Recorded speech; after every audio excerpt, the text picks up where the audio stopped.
You are about to learn one of the biggest secrets in the history of the world. It's a secret that has huge effects for everyone who lives on this planet. Most people can feel deep down that something isn't quite right with the world economy, but few know what it is. Gone are the days where a family can survive on just one paycheck. Every day it seems things are more and more out of control, yet only 1 in a million understand why. You are about to discover the system that is ultimately responsible for most of the inequality in our world today. The powers that be do not want you to know about this, as this system is what has kept them at the top of the financial food chain for the last 100 years. Learning this will change your life because it'll change the choices that you make. If enough people learn it, it'll change the world because it'll change the system. For this is the biggest hidden secret of money.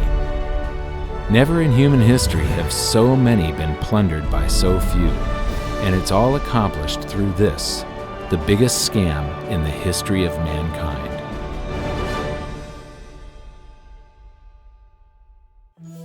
They say that money doesn't grow on trees, but the truth is that the modern banking system creates currency far faster than trees can grow.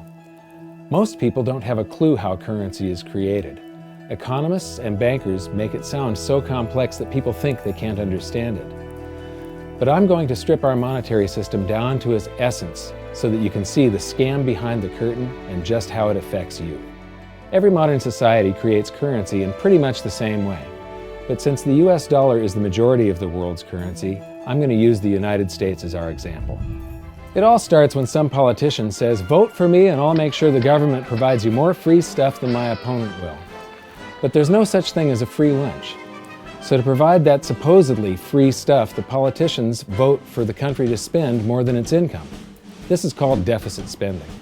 To pay for that deficit spending, the Treasury borrows currency by issuing a bond. So what's a bond? If you think about it, a bond is really nothing but a glorified IOU. It's a pretty piece of paper with numbers printed on it that says, "Loan me $1 trillion today, and I promise over a 10-year period I'm going to pay you back that $1 trillion plus interest." But what you need to understand is that Treasury bonds are our national debt. These glorified IOUs are to be paid back by you and I and our descendants through future taxation. Therefore, when the government issues a bond, it steals prosperity out of the future so that it can spend it today. The Treasury then holds a bond auction, and the world's largest banks show up and compete to buy part of our national debt and make a profit on it by earning interest. You'll notice that as we move through this process, the big banks are there, taking a cut every step of the way. This isn't by chance, as you'll see shortly. Then, through a shell game called open market operations, the banks get to sell some of those bonds to the Federal Reserve at a profit. To pay for the bonds, the Federal Reserve opens up its big old checkbook and writes bad, bogus, counterfeit checks that should bounce because they're drawn on an account that always has a zero balance. There isn't 1 penny in there. To quote from the Boston Federal Reserve, "When you or I write a check, there must be sufficient funds in our account to cover that check. But when the Federal Reserve writes a check, there is no bank deposit on which that check is drawn. When the Federal Reserve writes a check, it is creating money." The Fed then hands those checks to the banks, and at this point, currency springs into existence. The banks then take that currency and buy more bonds at the next Treasury auction. But what is a check? A check is also an IOU. When you write a check, you're making a note that says, "Here's my IOU for cash. All you have to do is go to the bank and pick it up." Now, it's very, very important that you understand this process because we're going to come back later and show you the devastating effect this has on you. The Treasury issues IOUs, bonds. The banks then buy those IOUs with currency. The Federal Reserve then writes IOUs, checks, and hands them to the banks in exchange for the Treasury's IOUs, the bonds. And currency is created. So what's really happening is the Federal Reserve and the Treasury are just swapping IOUs, using the banks as middlemen, and abracadabra, presto, currency magically springs into existence. This process repeats and repeats over and over again, enriching the banks and indebting the public by raising the national debt. The end result is that there's a buildup of bonds at the Federal Reserve, and currency at the Treasury. This process is also where all paper currency comes from. The Federal Reserve and the government mistakenly call it base money because they didn't watch episode 1 of this series and they don't know the difference between money and currency. But I will correctly refer to it as base currency because it is not money. It is currency, and as we've learned, there is a big difference. Money has to be a store of value and maintain its purchasing power over long periods of time. We learned in episode 1 that earlier in our history, our paper currency was just a claim check. It was a representation for real money of intrinsic value, the gold and silver that was held on deposit at the Treasury. You could walk into any bank and slap your currency, like say a $20 bill, on the counter and redeem it for real money, a $20 gold piece. But now, this base currency that's piling up back here is really nothing but a receipt or a claim check on an IOU, that bond. So it's really nothing but a supply of numbers. The Treasury then deposits the newly created currency into the various branches of the government, and the politicians say, "Hey, thanks for that." And the government does some deficit spending on public works, social programs, and war. The government employees, contractors, and soldiers then deposit their pay in the banks. Now, this may come as a shock to you, but when you deposit your currency with the bank, you're not actually depositing it into an account to be safely held in trust for you. Instead, you're actually loaning the bank your currency, and within certain legal limits, they can do with it pretty much anything they please. This includes gambling in the stock market and loaning it out, at a profit, of course. Now this is where the machine of currency creation really gets cranking, because this is where something called fractional reserve lending comes into play. Fractional reserve lending is exactly what it says. The banks are allowed to reserve only a fraction of your deposit and loan the rest out. Although reserve ratios may vary, I'm going to use a 10% reserve ratio as our example. If you deposit $100 in your account, the bank can legally take $90 of it and loan it out without telling you. The bank must hold $10 of your deposit in reserve just in case you want some of it. These reserves are called vault cash. But why does your bank account still say you have $100 if the bank has stolen $90 of it? Because the bank left IOUs it created, called bank credit, in its place. Now I know this sounds crazy, but here it is in black and white from the Fed. Commercial banks create checkbook money when they grant a loan simply by adding new deposit dollars in accounts on their books in exchange for a borrower's IOU. These are nothing but numbers that the banks type into their computers. And even though these bank credit IOU numbers are very different from base currency numbers, because they only exist in computers, they are still currency. So now there is $190 in existence. Now the reason people take out loans from the banks is to buy something. They're going to buy a house or a car or something like that. So the borrower takes the $90 that the bank loaned to him from your account, and he pays the seller of the item. But then the seller deposits that currency into his account, and his bank loans out 90% of that and leaves bank credit numbers in its place. So now there's $271 in existence. This process repeats and repeats until under a 10% reserve ratio, an initial deposit of just $100 can create up to $1,000 of bank credit, all backed by $100 of vault cash, just 10%. But as I said, reserve ratios vary wildly. On some deposits, it's 10%, on others, it's 3%, and on some forms of deposits, reserve requirements are 0. The result is that the expansion of the currency supply by the banks is far greater than even this example would lead you to believe. So once again, when currency is deposited in the banks get to lend it out, and then it gets redeposited and relent, redeposited and relent, redeposited and relent over and over again, creating bank credit all the way. This is where the vast majority of our currency supply comes from. In fact, 92 to 96% of all currency in existence is created not by the government, but here in the banking system. Now, massive amounts of currency spewing into society may at first sound like a fun idea. That is, until you remember one of the most important hidden secrets of money from episode 1, that the prices of everyday goods and services act as a sponge on an expanding currency supply. The more currency we have, the more prices rise. This is where inflation comes from. The true definition of inflation is an expansion of the currency supply. Rising prices are merely the symptom. So our entire currency supply is nothing but a couple of bucks whipped up in this hocus-pocus scam where the Treasury and the Federal Reserve swap glorified IOUs, and a bunch of numbers that the banks just type into their computers. That's it. That's our entire currency supply. It's nothing but a supply of numbers. Some of them printed, most of them typed, and there is nothing else. But if you thought that was crazy, get ready to enter the twilight zone of modern economics. We work for some of that currency supply. True wealth is your time, but we trade away moments of our lives, hour by hour, day by day, and year by year, for numbers that somebody printed on pieces of paper or just typed into a computer.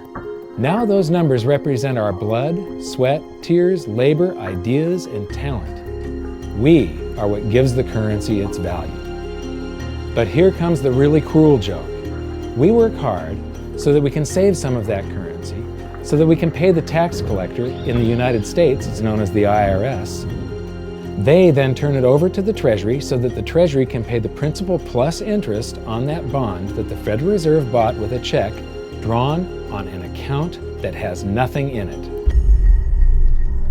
Now let's do a recap on this section, because this is where the system begins to rob you and I on a massive scale.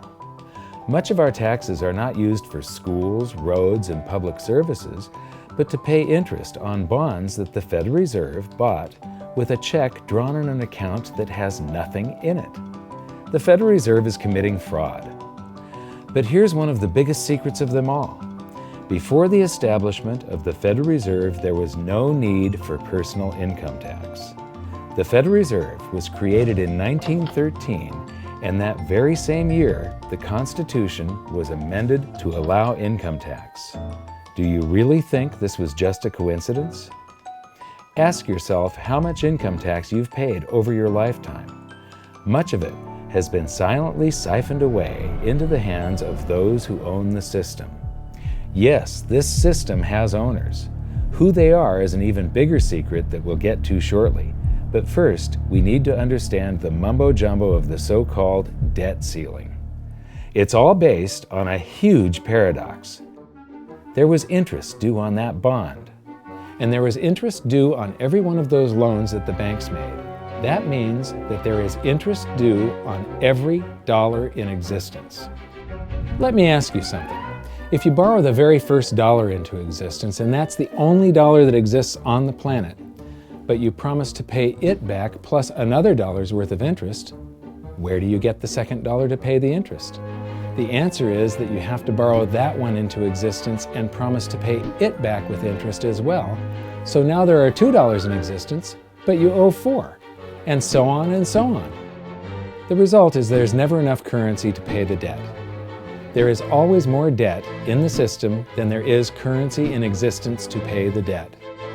Therefore, the whole system is impossible. It is finite. It will come to an end one day. What would happen if the government stopped borrowing to do deficit spending? Are the payments on those treasury bonds going to stop? What would happen if the public stopped borrowing and going deeper into debt?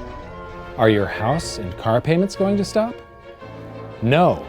There is a payment due every month on the principal plus the interest on every dollar in existence, and those payments do not stop.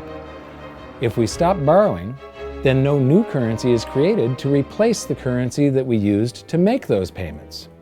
Whether you're making a payment on a loan or paying tax to make a payment on a bond, the portion of the payment that goes to pay off the principal extinguishes that portion of the debt.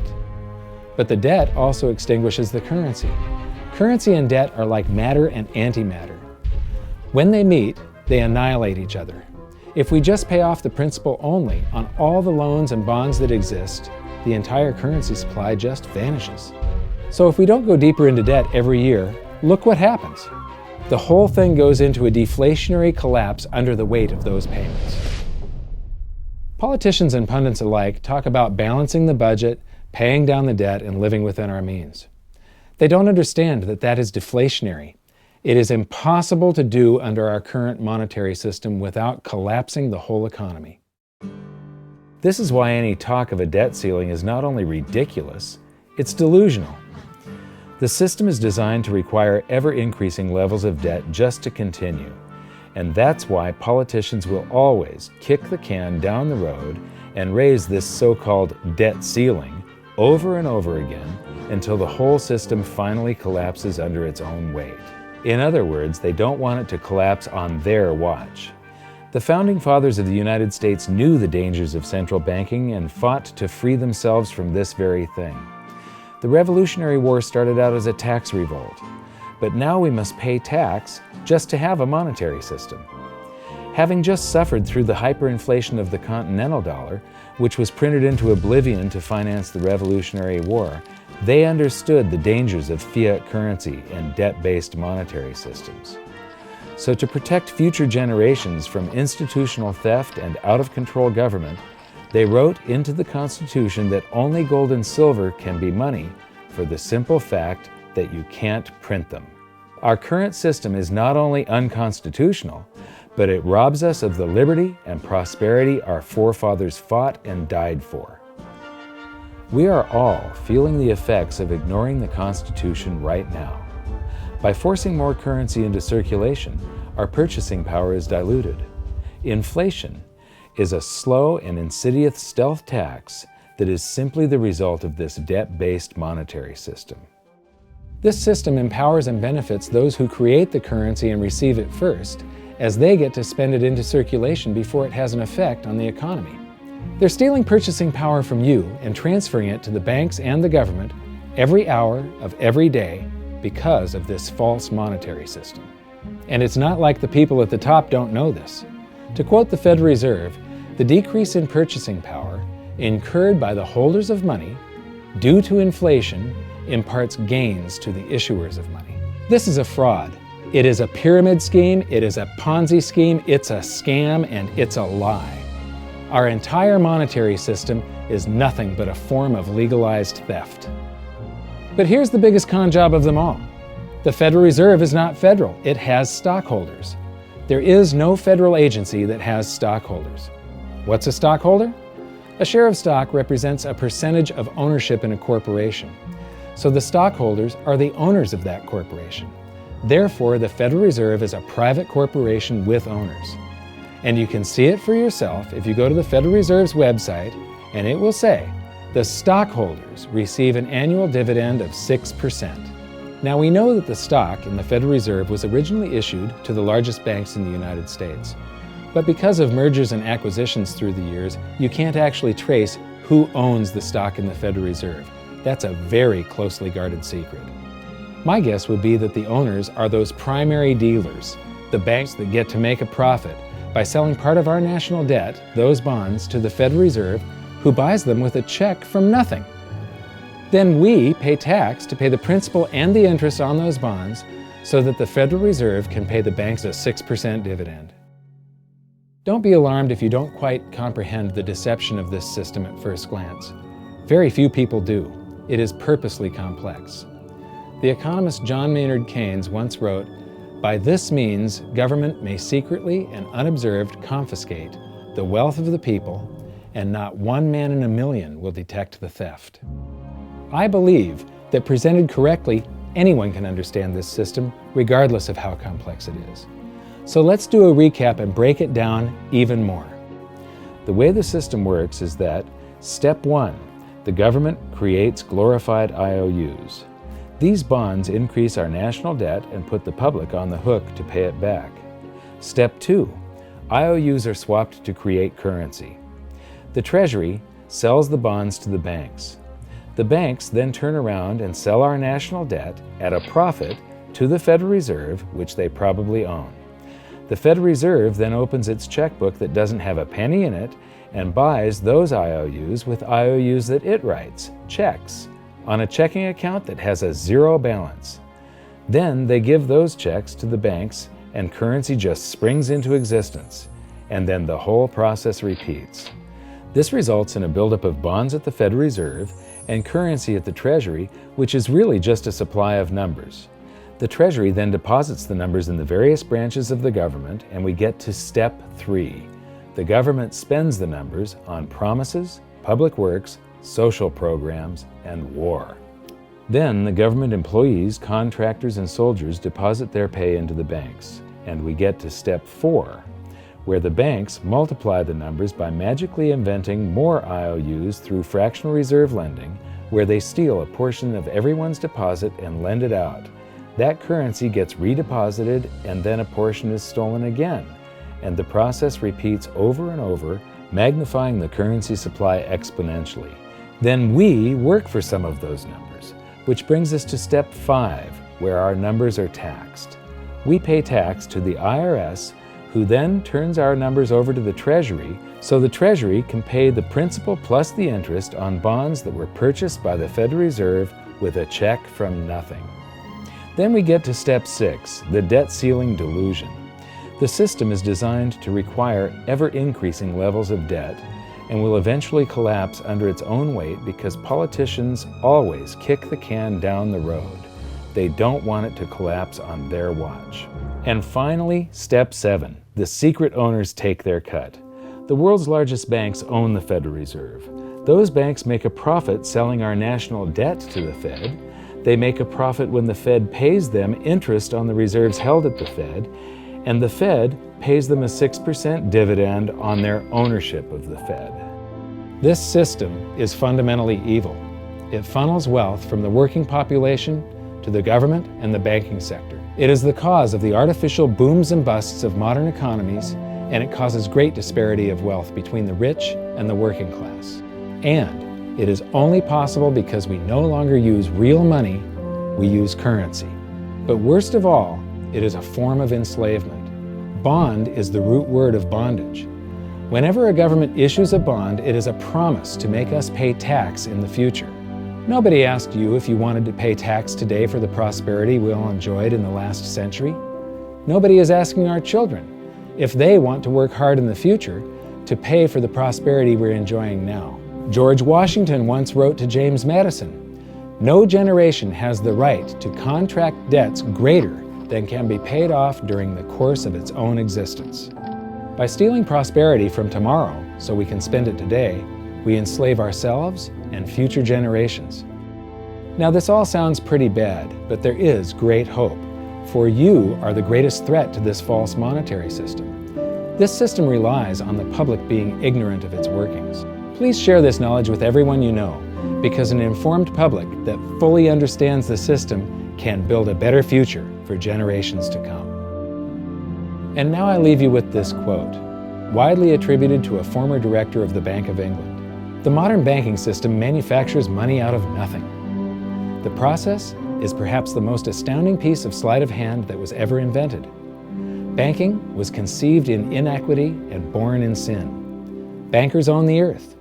Take it away from them, but leave them the power to create money and control credit, and with the flick of a pen, they will create enough money to buy it back again. But if you want to continue as the slaves of bankers and pay the cost of your own slavery, let them continue to create money and to control credit. This is the Federal Reserve in Washington, D.C. It's located on Constitution Street, and that is just as much of a joke as the New York Fed being located on Liberty Street. Both of them are unconstitutional, both of them limit our liberty, and they transfer wealth away from us every second of every day to the Federal Reserve, to the government, and to the banking sector. You are now among the 1 in a million who can detect the theft of your prosperity. So the big question is, what can you do about it? 1. Watch this video until you can describe and teach it to others. Those who understand this system can make preparations for its unavoidable collapse and protect themselves. History shows that those who don't will probably be wiped out. 2. Share this video with everyone, especially those you care about. All it takes is a mouse click or two to get this message in front of millions. Post this video on Facebook, tweet it, email it to loved ones. Please share it wherever you can. 3. Join the conversation. The current world monetary system is based on a 300-year-old design meant to enrich a few at the expense of the many. There must be a better way. At hiddensecretsofmoney.com, we've created an open-source platform for the design and development of a new world monetary system. We're calling on every economist, every student, every college, every bright mind, and anyone who cares to join the discussion. In educating ourselves and each other, we can prevent the further loss of our freedoms and maybe, just maybe, win some of them back.